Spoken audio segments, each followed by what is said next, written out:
John Carlson, Blackjack 98 Enterprises. Today is Wednesday, November the 6th, and the project that you see behind me is number 2 of the 5 that I am rebuilding that I have seen on a marketplace ad for free. So let's look at this together. This here is a 26 cubic centimeter homelite curved shaft weed whacker. This is not the original head. This is an addition to the head that it normally goes on. And when I had picked it up for free, the person who probably worked on it put some stuff on it. It says, runs badly, no shaft. Now, to be honest with you guys, I did in fact go and check to see if there was a shaft. And the way that you do that is you just spin this. And after spinning this, there's some resistance. So, if there was no shaft inside of this, then this would spin freely. That is not the case. This is kind of stuck. So, what's probably happened is that the parts that is in here that it attaches to, whether it be a clutch or anything else, is probably seized or stuck in somehow.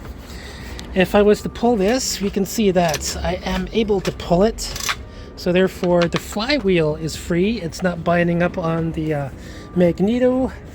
And therefore, whatever the shaft is attached to onto this in this area here is probably seized up somehow, causing it not to turn.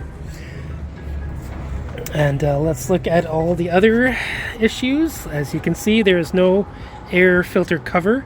There's no air filter. And the fuel lines are not put in. We have a carburetor with an attached primer bulb. We will take the carburetor apart. We will analyze everything in there. This here is the access to the bottom of the piston. And upon further inspection, I do not see any other abnormalities. Oh, look at that. The throttle cable is fried, kinked. If I hit the trigger, does it work properly? Yes, it actually still does work. Okay, so after having said that, let me address something.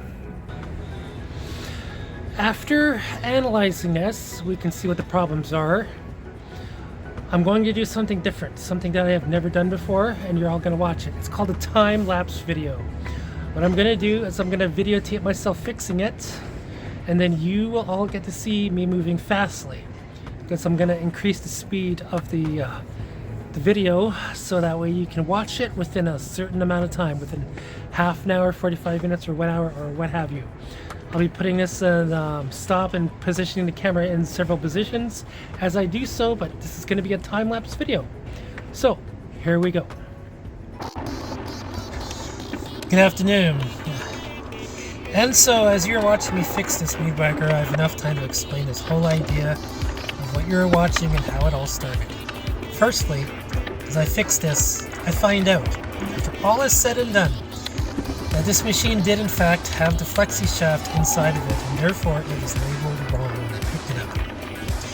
What was actually wrong with the machine was heated up from constant usage, then it melted the plastic housing around the outer clutch. The hot plastic prevented the shaft from spinning.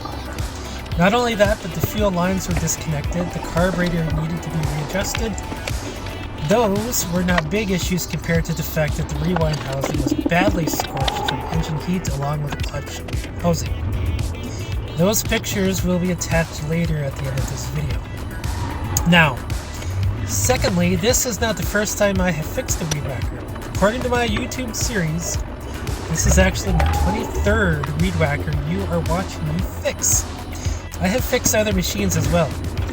4 leaf blowers, 1 lawnmower, 1 lawn edger, 1 rototiller, my own scooter, my own pressure washer, a BE 2700 PSI, a generator, and 1 marine outboard boat engine. I do complete engine teardown and rebuilds, and the only reason why is because it will ultimately find any other outlying issues that may be the root cause problems. And there may be more than one problem that needs inspection and handling. That is actually the case in this video as you watch. Not all small engine problems have to do with the carburetor. It could be electrical too, sometimes a bad spark plug or a clogged up exhaust screen arrestor. I hardly ever run into a scored cylinder and piston. The entire idea to rebuild small engines comes from previous experience as a log home builder in Williams Lake, British Columbia, where I had worked from 1999 till 2014.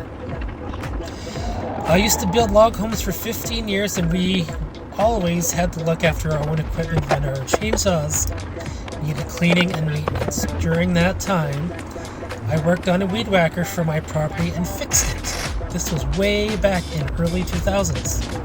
Fast forward to 2014 when I moved to Vancouver, Canada, I came up with the idea to create YouTube videos of actually watching myself fix small engines on any and all machines. All this while being regularly employed as a scaffolder here in Vancouver. I would say that my work stands up to those other videos because not only can I say that I can fix your machine, but you can watch me do it afterwards and also see what work I have done previously. I do not exaggerate what it is that I can do. I hear people bragging all the time that, yeah, I fix small engines for 15 years, or I have 25 years experience, or I fix all types of engines. I want everybody to see an actual complete teardown of a machine, and then you can do it yourself if you wanted to. As of the date of this video, I currently have 3 reviews on my Facebook page, and so far I seem to have a 100% success rate fixing small engines in Vancouver, Canada. I enjoy what I do when it comes to small engine repair. I enjoy the customers I meet. I enjoy working on the new machines. I enjoy the feedback. The biggest delight I get from all this is to be able to hand the machine back to the customer in correct working condition. I start it up for them when they arrive. I give them printed operators and parts manuals and do a presentation of regular usage and storage. I have had no complaints about my work so far. Please understand that no one has ever gave me the money I asked for initially. Customers have always paid more because they simply cannot believe that I had got it running to begin with. I hope you enjoyed this video. Feel free to become a member of the work that I do by simply liking, subscribing, commenting, and watching. I can also be found on Facebook as well under the name Blackjack98 Enterprises. Thank you for your time.